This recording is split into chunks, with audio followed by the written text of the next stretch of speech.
Hello everyone. So just to quickly introduce you to week 2, we'll be continuing on from where we left off on week 1 with the portal, but we'll need to spend a little bit more time on the shading and the lighting, so making sure all of our layers are rendering as we expect. So a little bit more time worrying about the render itself, and not only that, we'll start to bring some of those layers into comp for a quick comp together to get a better idea of what we need further down the line. So that will lead us to jumping back into Houdini and making a few extra layers to go along with our portal. So for one, while the layers we have could probably work to some extent to finish the portal up, I do think that there's a lot of sort of base layers that generally form a good effect. A base layer that kind of helps all the other detailed layers tie themselves together to make the effect feel more accomplished. And we'll move on after that and generate some of the more secondary elements as well. So embers, flakes from our portal. And then before we finish the week, we'll add a bunch of secondary effects, so volumetrics, particles and debris on the ground reacting. So not necessarily magical effects itself, but things that will help the portal to really sit in the scene. And it's all well and good doing a magical effect, but I really think you need to make them shine by adding all of the extra secondary type of effects around them to really make the shot feel more finished. So after that, we'll spend quite a bit of time as well comping all these layers in Fusion, going through and discussing the artistic approaches and the reasons for some of the methods of balancing the different layers together, and ending up with the final version of the effect by the end of week 2. So I hope you guys enjoy this week, and I'll see you later. Welcome back, guys, and this is week 2, and we'll be just continuing with the portal and trying to wrap it up by the end of the week, fully comped, so we can get started on the next effect. So where we left off last time was we have these 3 particle sims that I'm pretty happy with, and they should give us some good base layers to work with as we move into compositing. But we do need to do some more experimenting, because at the moment I've got a pretty good sort of closing animation, but we need a way for it to appear in the scene. And I have experimented with timing with particle layer B. I figure between frames 10 and 20 we'll just have it kind of appearing in the scene, but I want to try some basic SOP stuff to try and sort of warp that portal into place. So I'm going to start with this particle layer C, just because it's got fewer points, so to make it quicker to test stuff. And before I get fully into that, you can also at this point keep tweaking like the overall shape, and I did want to try this before we carry on, either as an alternative to the stuff we were doing up here, or even when you get down here you could try and still keep tweaking the overall shape of some of these layers. So definitely, for one, this idea of twisting, the client is usually, I mean, every time I've had a client asking for some kind of portal, it's been they want it to be swirly. So I'm kind of avoiding that with this effect, just because I want it to be slightly different. But let's just play around with this and see what cool effects we can get with it. So this is just a basic bend SOP, and let's see. I mean, that does look pretty cool. So we do get away with a lot of stuff by just working on an effect that doesn't need to interact with the environment or with the character. If we really needed to, though, you could do interesting things like this and then just use the velocity or use this as a source if you needed the character to then interact with something like this. But for sure we can definitely play around a lot and not have to worry, which is kind of good. So I do want this to twist on Y.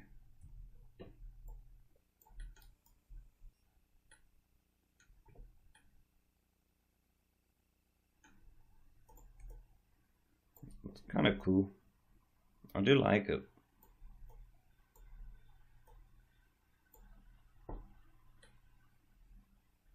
Whoa.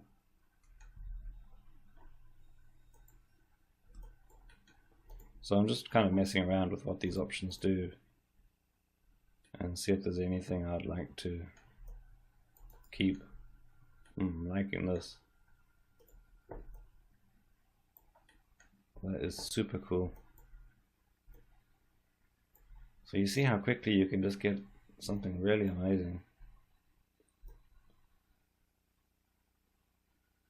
And probably if someone were to see this, they wouldn't think it was a flat point cloud with just a twist deformer. So just something for you guys to think about. And if you like any of the experiments that you're doing, just keep that and actually use that for your renders instead of just doing exactly the way I've done it. Okay, so I'm gonna just remove that. What I want to focus on right now is the opening, and once again I'm gonna start with some pretty basic stuff. I mean, like, start with a bulge. Now, wait, bulge isn't actually gonna, well, let's just try. So I need to put down a meta ball. So what I want is for the portal to start from nothing pretty much and then bulge out, but let me just try mess around with this for a bit and see if there's anything cool.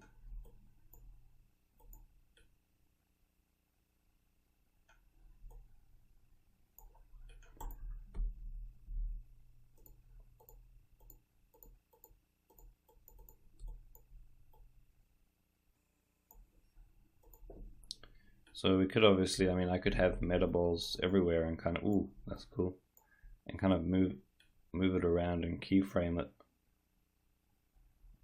to try and do something to animate the portal. But maybe this isn't quite the route to go. But I am kind of liking the shape change, like getting some bend into the room.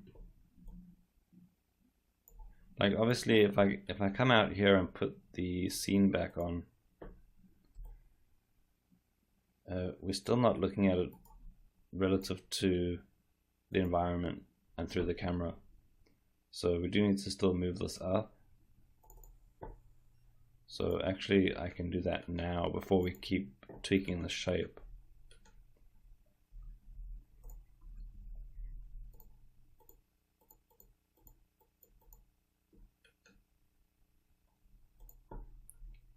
So let's see.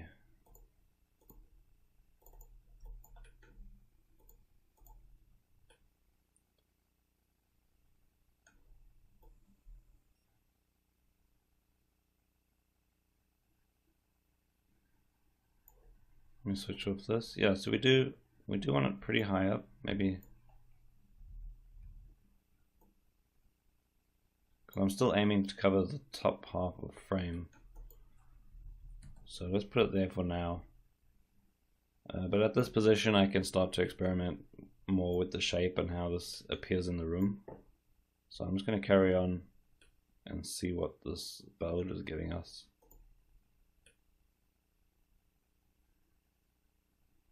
So it might be kind of cool to actually do this a little bit, just to add just something less flat. I know I've tried to add some Y movement, and I do have sims that are going up, but just to kind of warp this portal into the room is I'm kind of liking. Right, but I've gone off track. So let's come back in here. I'll just warp it slightly for now, and then we'll carry on.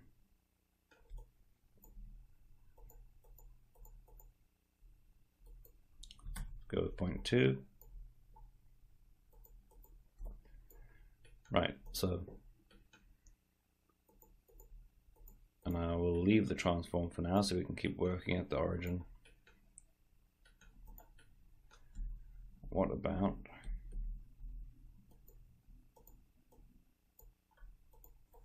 a magnet? Pretty much the same thing, so I'm not sure, but I mean I could scale the portal down to 0.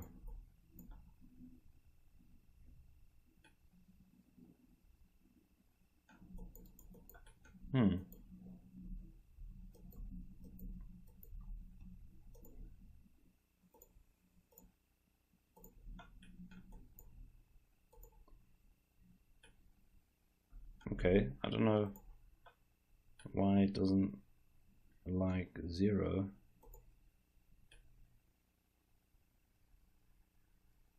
Whoa. Okay, I guess you can tell I kind of enjoy this part of the process. There's just so many cool shapes you can get. Okay, that's not really working for me. New plan. Let's get the portal shape again.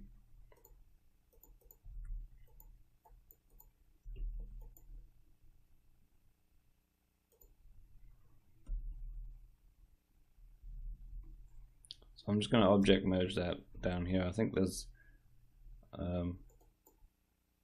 other ways to link it, but just to keep the scene clean, I'll just object merge it here. Now, let's do this attribute transfer.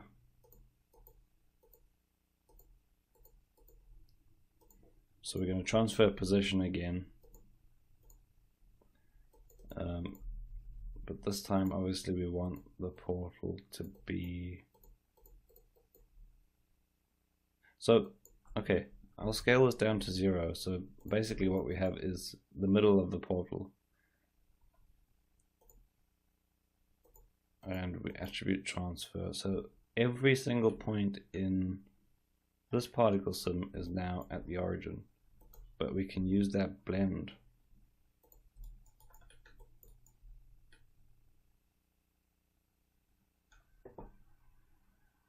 So it's kind of the same way as we're closing it. But I can obviously animate these two values to get an opening as well. So let me just try that now. We'll see how it looks.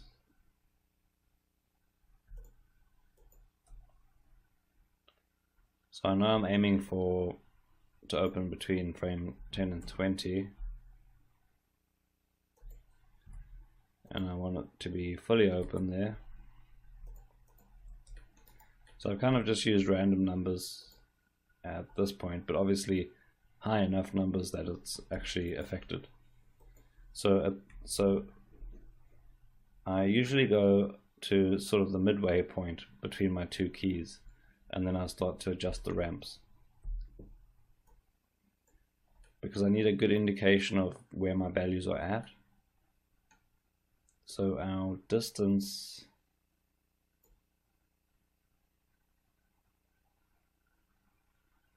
oh, it's a bit slow. Let's see if I can remove some points quick.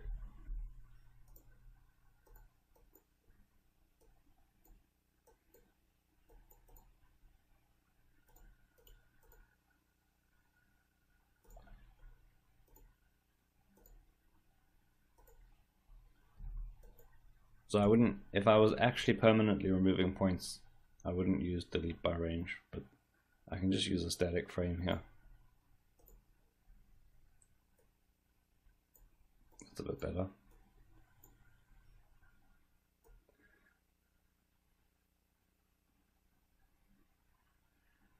Well, let's just try this, and I'll do a flipbook quick and we can see. So basically we want it to slowly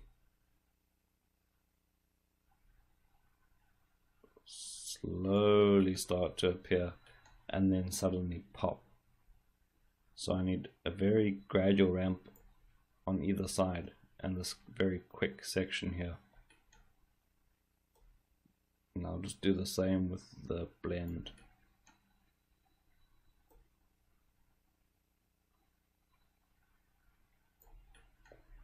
So something like that. Let me do a quick flipbook.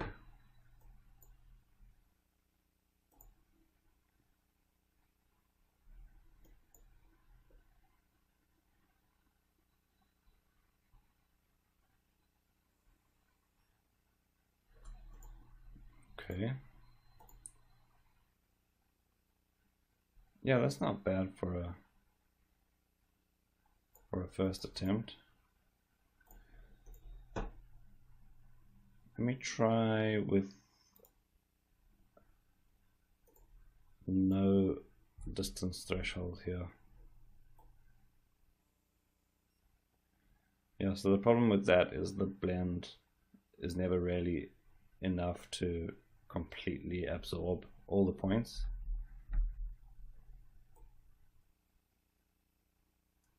So it does complicate things because I need to try and find the best balance between the two.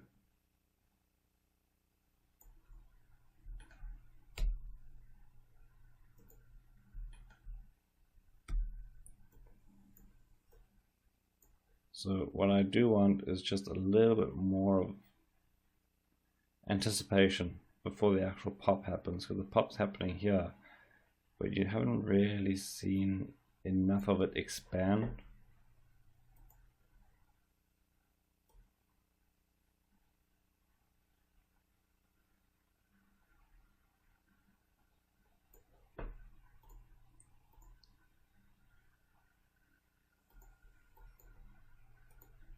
So this is the point. I mean, you can spend a long time tweaking animation curves, but if you follow this workflow, and you can see I'm still basically in the middle, I'm getting a good idea of like when something's going to happen. So I can read this graph to get an idea of the timing,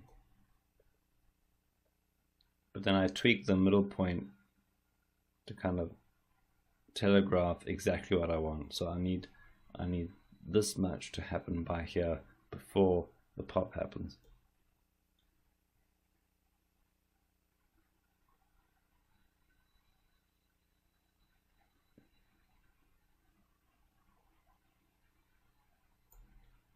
So I'm not really getting exactly what I'm looking for at the moment. Basically what I want is as much as possible to still be stuck in the middle, but to get at least a few of these points flying out. So it kind of really telegraphs that moment.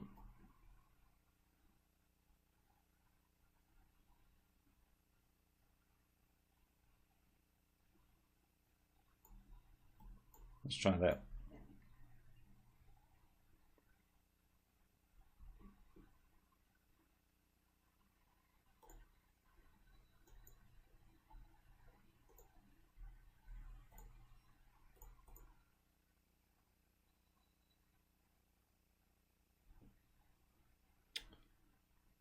Yeah, it's not bad. I might come back and tweak this, but as long as you can see the kind of effect I'm looking for. So I need to find a way to balance those two ramps to kind of exaggerate this stretch in time. So it's like we want to see something stretch, and then poof, pop. So when it pops on, it needs to be quick, but just before that we want to see a little bit more lingering points. So I'll leave it at that for now.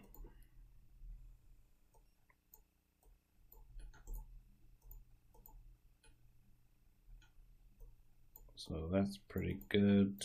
I think that's a good way to start the opening. Something I might try as well is bring back that metal ball and the magnet.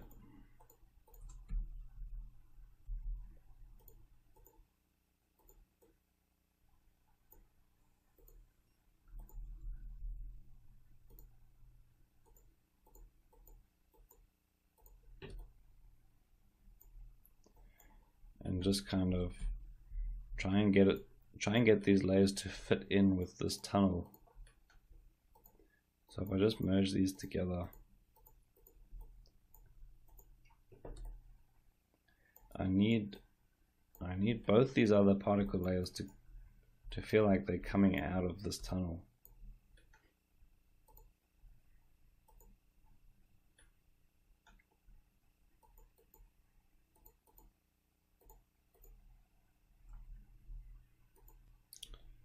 So what I'm going to try and do is just basically use a magnet and warp these points in the middle up.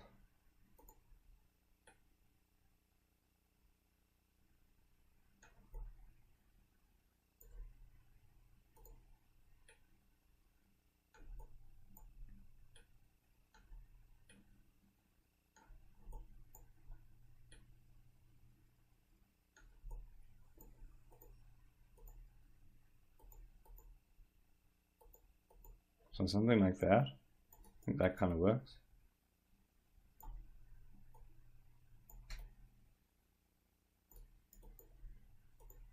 So maybe not this specific model, because I need it to be slightly smoother.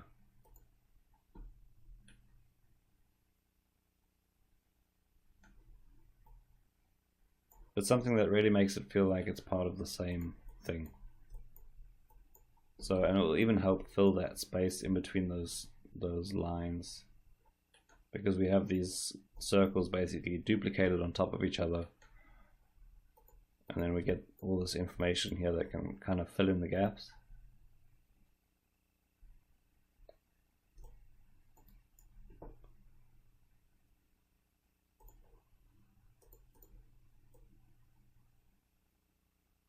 So that kind of works, except now the closer anim has happened, but this metal ball is still warping these points, which is no good. So I am just going to go and grab,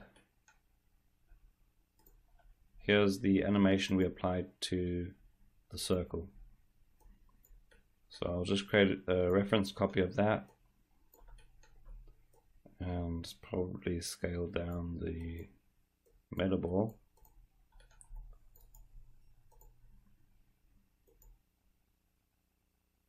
Yep. So we want that warping into that tunnel to stop happening by the time the circle's closed.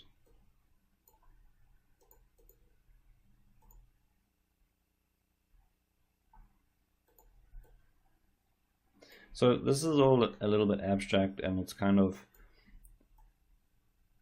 basically I'm trying to make a pretty picture here. So at the moment it's not technical at all, and I think that's just the way I work.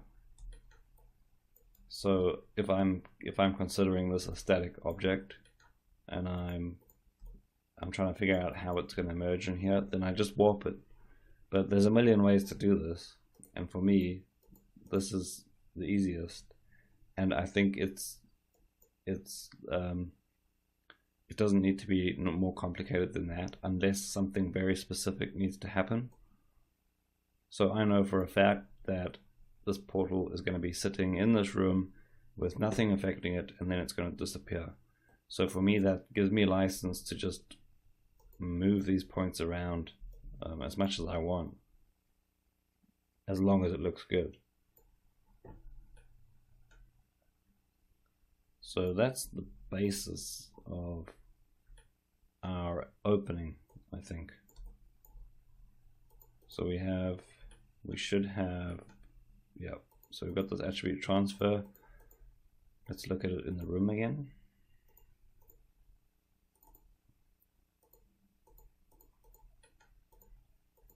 Which should be at the center point at frame 10.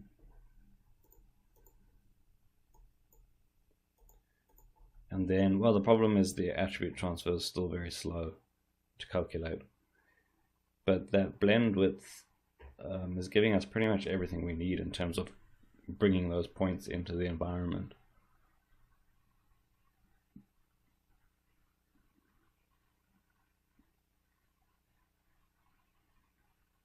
So I don't need to do the whole frame range, we just want to see the actual opening.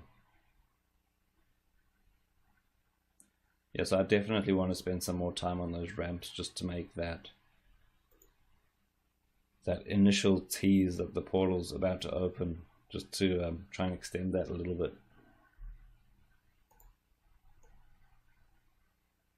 So just this section here, I want to really just tease that out for a few more frames.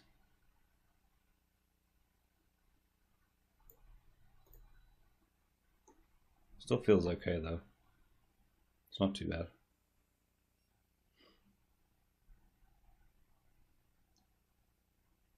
Yep. So what I'll do is I'll put this all into a subnet actually to keep things clean, because I need to copy this onto all the other portal layers. So let me also just take out the object merge, and we'll just use the second input as the attribute transfer, and I'll keep that object merge out here. Something like that. So let's just call this portal warp.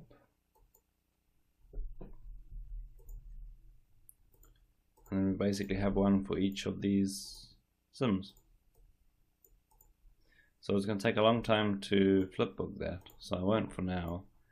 But basically, once I'm done tweaking these values, like it's probably a bit too soon to actually make the subnet and copy, but I will need to try some options with some of the other sims to make sure that it still works.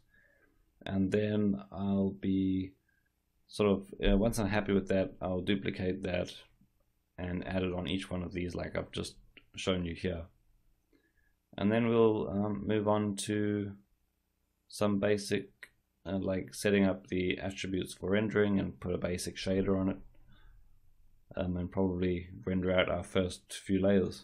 So I'll see you in the next video. Welcome back, and I have done a flipbook of all three layers merged together. So let's have a quick recap what I have. So in the last video we started to experiment with how we're going to warp the portal into the room. So I did do that and I played around a bit more, but I didn't actually change anything. So I've still got that bulge. So that's just pushing it down slightly into the room. Then I've got this magnet, which is kind of, for me, it's going to help all the other effects sit nicely into that funnel, those rings, those vertical rings I have. And then we're using the attribute transfer with some keyframes on these two values to actually bring the portal out from a single position. And if I look at these ramps, you can see I've just gone for a slow, slow, slow, and then a pop towards the end. So it should be a, let's see if we can have a look. Well, actually I have the flipbook, so we'll look at that now. And that's it. And I've put that in a subnet and duplicated it for each one of these sims. I think, and this moves it up into the correct location. So I think what we'll do is we'll actually start to do some renders and apply a basic shader to it and tweak some p-scale and some color settings, and then we'll render it out, and soon we'll start to composite. And I think this is a good place to set up some layers for comp. And then what I usually do is I'll start a comp and then think, ooh, I could use an extra sort of background layer, or I could use a layer that does highlights. And obviously there's a few layers that I also haven't spoken about yet that we've seen in some reference. So I was talking about, let's go back to portal effects. That blink portal had some bits in it that felt quite flaky. So I thought we could add some ember, sort of ember type, ember or ashy type stuff. So let's just look at this one more time. So it's not actually flakes. In this case, it looks like it's just a noise pattern that's moving through. But once again, we're not recreating this one, so the impression I got from this was sort of flakes or embers flying out from the hot edge. So we still need to add those kind of layers, but I think we're in a good enough space to start test rendering. So let me show you the flipbook. This is with all 3 layers currently merged together.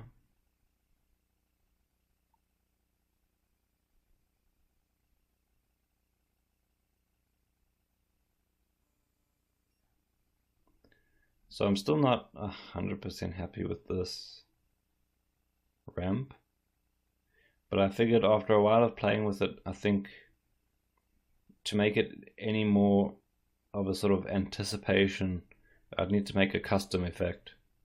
So I think I've gotten as much as I can out of this base simulation, and yeah, to get any more out of this, I'd probably just do a custom sim. But you can see the 3 layers sit quite well together, and I think it really helps this kind of this magnet warp I've done, because the sim feels like it's kind of flying out of that tunnel. So I'm happy with that. Let's set up a mantra and do some renders. Just going to clear the cache here.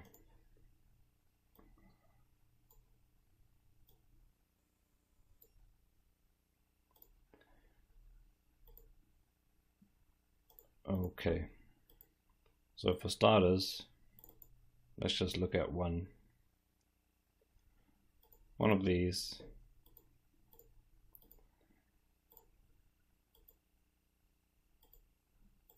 Pop down a mantra.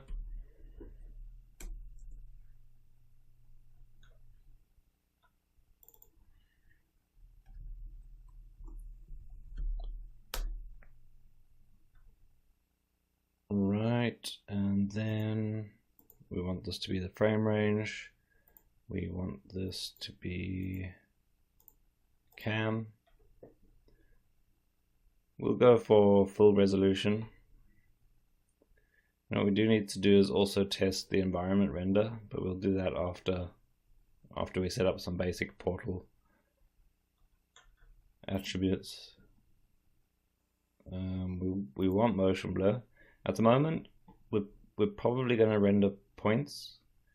As a sort of default, we usually end up taking the point sims and rasterizing them into a volume. In this case, I'm hoping to get away because of the distance from the camera, and it's sort of a case-by-case thing. If it's a wide enough shot and you have enough points, then you don't really need to rasterize. But sometimes you do want it to feel a bit more smoky, or sometimes it actually helps you because it will fill in a lot of the gaps here with that volume.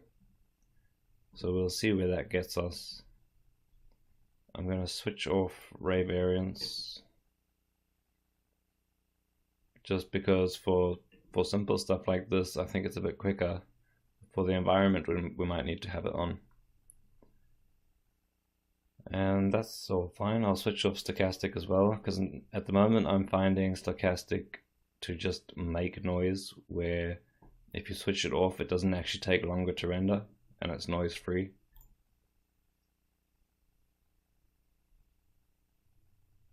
And I'll probably just switch off all of these. We don't need any bounces. We're just going to render a completely emissive point cloud. Right, that's it. We can set up the images afterwards. Let's just get a render going.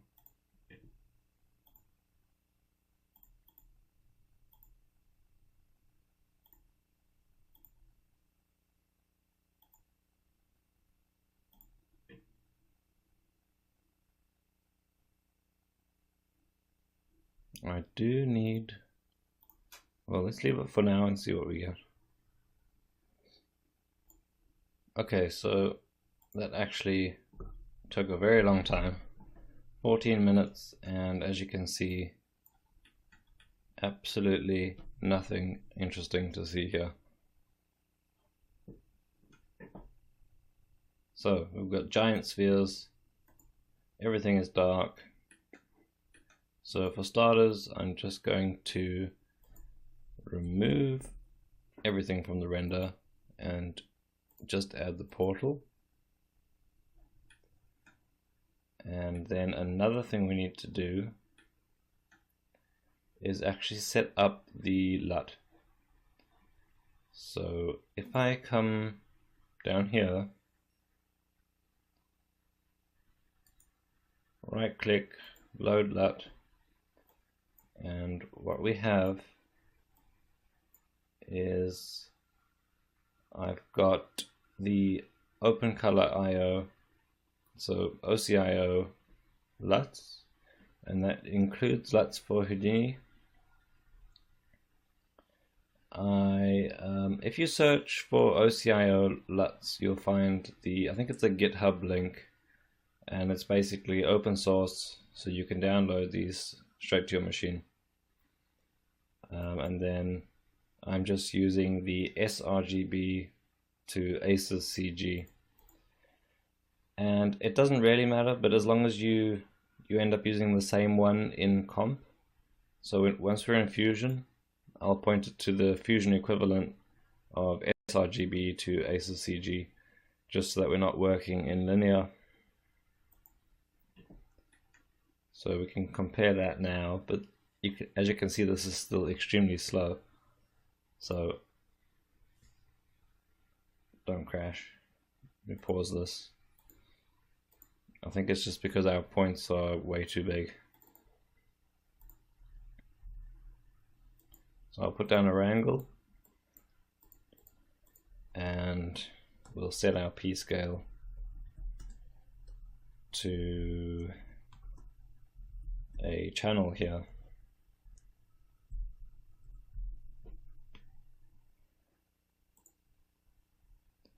And I'll set it to something really low.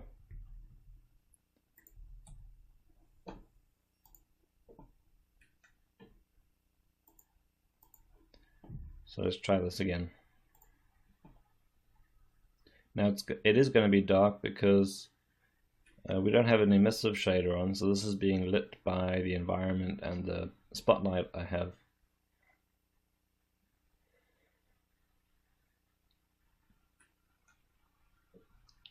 So that's looking a bit better and it's rendering quicker.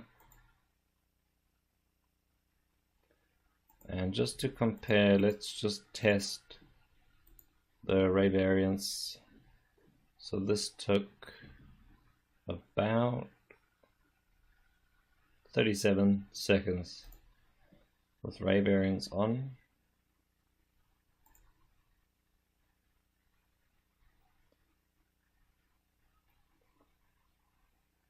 I'm guessing it's a bit slower, but what I will do is take all of these quality settings down. We don't need diffuse, we don't need SSS, we don't need reflection, refraction, volume.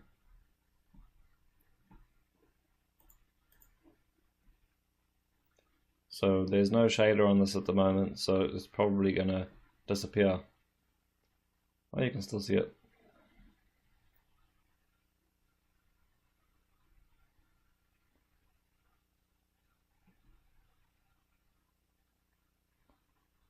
Let's try stochastic on.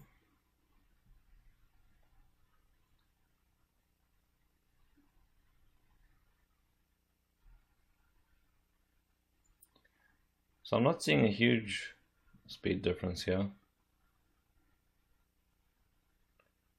If anything, ray variance does seem to be a bit slower. So let's leave that off for now.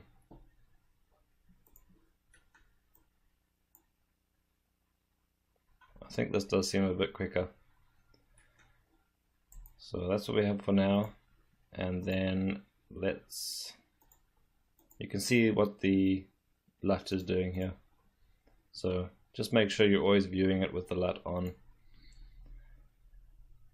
Now at work, I'm actually still using shop networks and surface shader builders. So I might end up diving back into that kind of setup depending on if I find it difficult to figure out how the AOVs work and stuff like that. But for now, I'm just gonna try and adapt and put down a principled shader.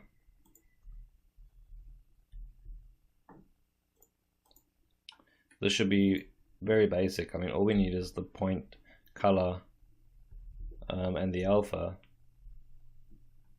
So we do have a color and an alpha attribute on these particle sims. So if I just bring those in, plug them into the principled shader, that should be pretty much everything we need. So we've got color, get alpha as well.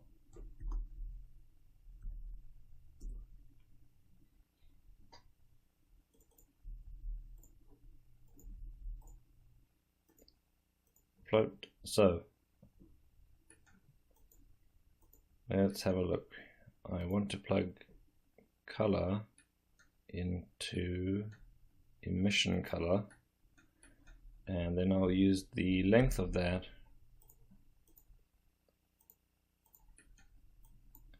and I'll plug that into the emission intensity.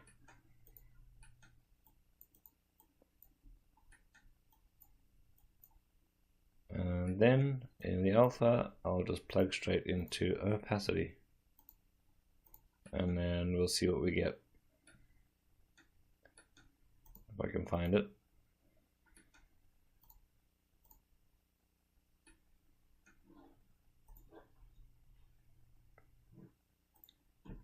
Need to apply the material here.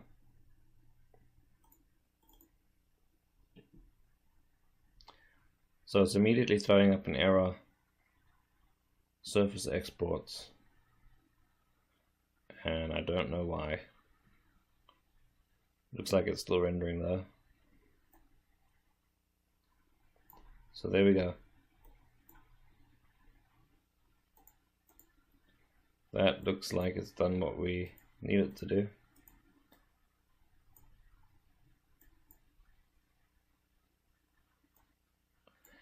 Now one other thing, and I'm not going to do it now because I actually want the control in comp, but you can see by making it completely emissive, I've actually added some noise in the form of bright points.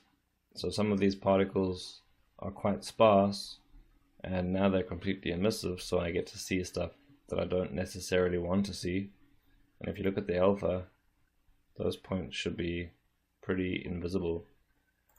So most times if I'm building a basic emissive shader, which basically is every kind of magic shader, I'll actually multiply the color by the alpha.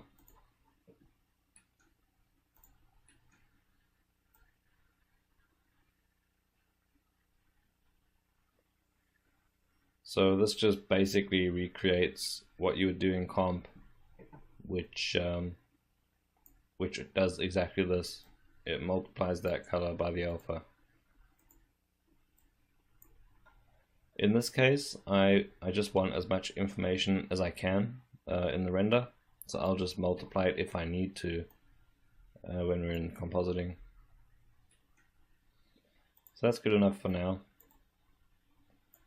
And one thing I do want to check is where the motion blur is going to add something for us. So let me double check I do have a velocity attribute. I do.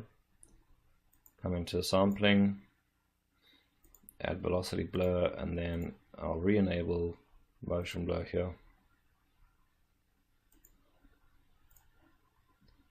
So I'll quickly check this, but basically we can use the same shader for every one of our portal layers, and then just change the p-scale and maybe boost the colors just with a wrangle for each one.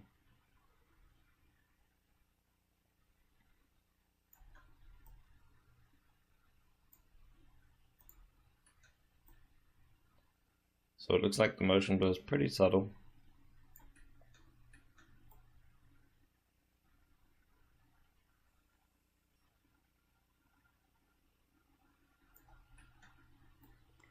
So I'll usually do a base render like this, and then for magic I'll go and tweak velocity values. So I might put down a sort of velocity multiplier, multiply the velocity up by 10 or even 20 sometimes, just to sort of fake it. It doesn't always need to be 100% realistic in terms of the shutter speed and the offset.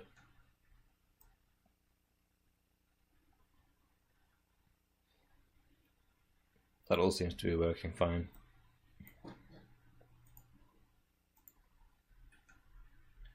So I'll also check by adjusting the colors here in the render viewport, just to make sure I've got enough range. So this can go pretty low, and I can see some of the smaller details. And obviously by default it's actually quite bright. So that's fine. What I'll do is I'll just add this to each one of these quickly, and then let's do a quick render. I'll half the resolution just to see how they all look together.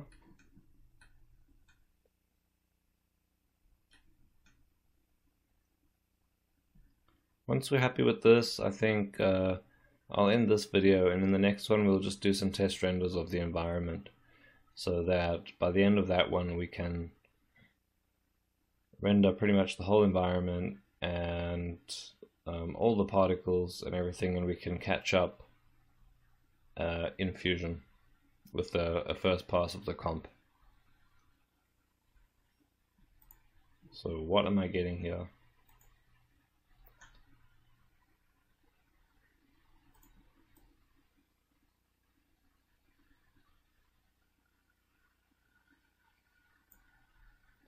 That's interesting. What I think that is motion blur.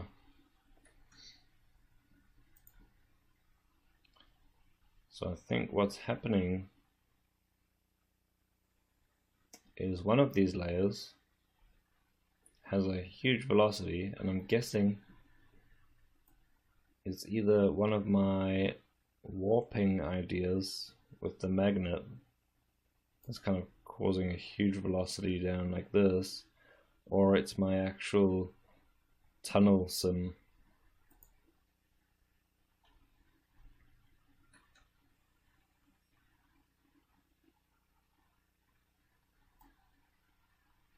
So we definitely need to fix that.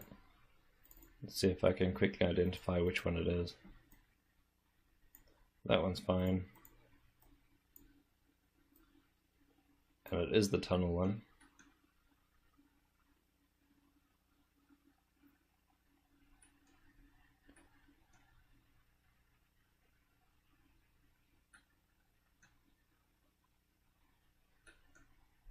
Let me me try and just recalculate velocity on this one.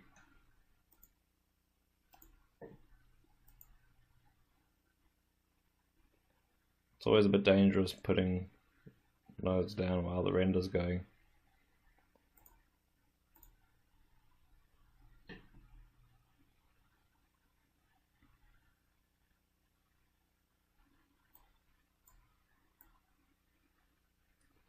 Well, I thought it fixed it for a second there, but it doesn't look like it has.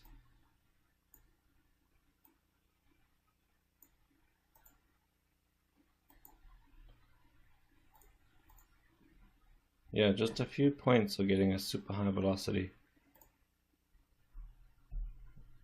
Let me have a look now. Let me pause this. Take a look at the actual values here.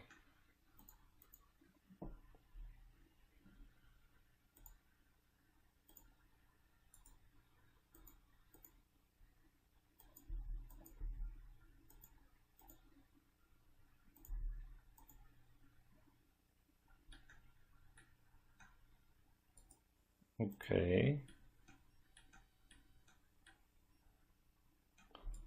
I do have velocity, but I'm not seeing it. Oh, there it is. Wow.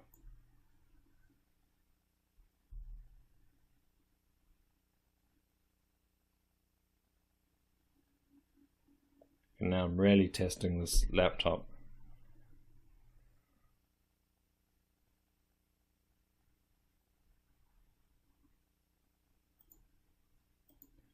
Okay, let's not click that again. So I'll do my old remove most of the points, take another look and see if I can identify what's causing those huge spikes.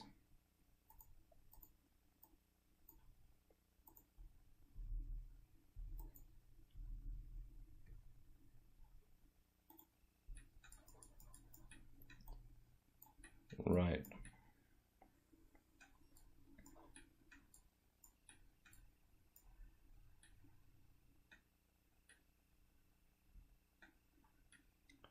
So I guess the scale in the duplicate is scaling the velocity up by 3 every time it duplicates.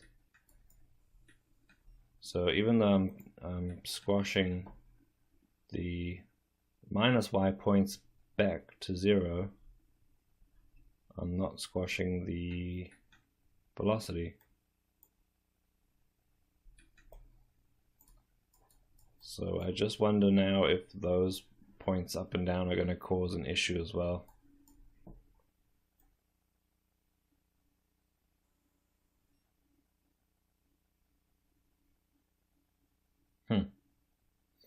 What I will do for now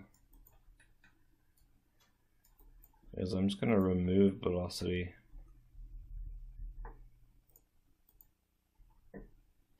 Until I think of maybe another way around that.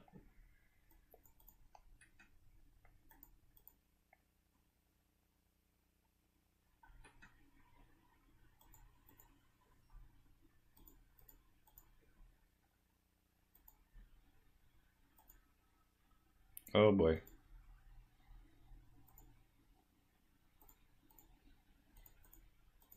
There we go. Back to normal.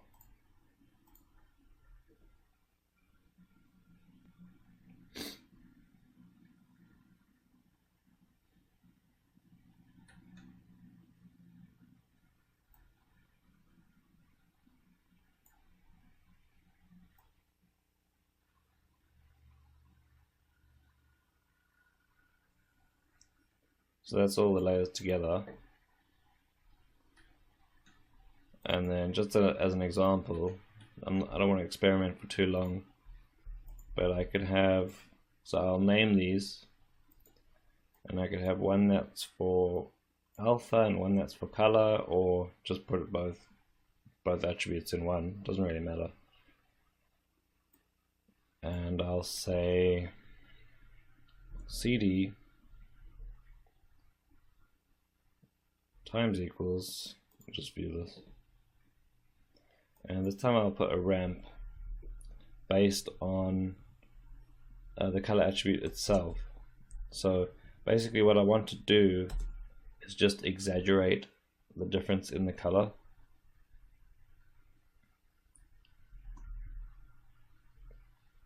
So just to explain a bit more, I have varying colors of sort of blue and white, and then dark blue, and I just want to make those differences more extreme. So maybe I want the whites to be much brighter,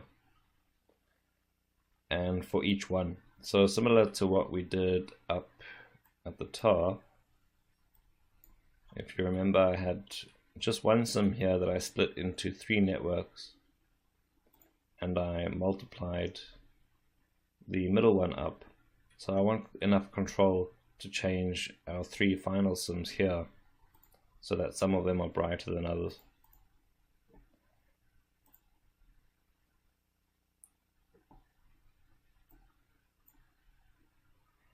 So CD times equals channel ramp based on CDX, or let's just go with Z, so based on blue. And then I can show you what that looks like.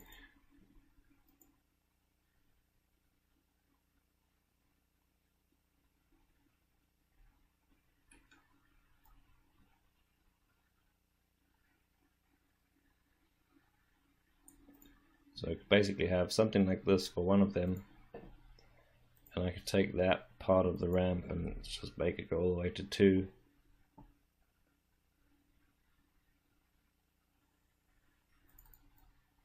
And then I should still have the full bottom range to work with in the comp, but I've got a super bright spot as well.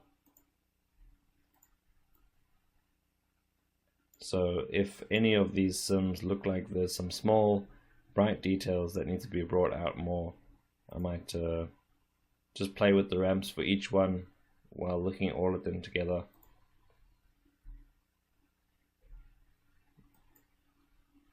Just get something a bit different between them. So I think that's enough for now. Basically, that's all we need really to render these points, and we have the shader. So I'll clean that up, and we'll come back in the next one and do a render of the environment, and then just render as much of that as we can. So I'll see you then.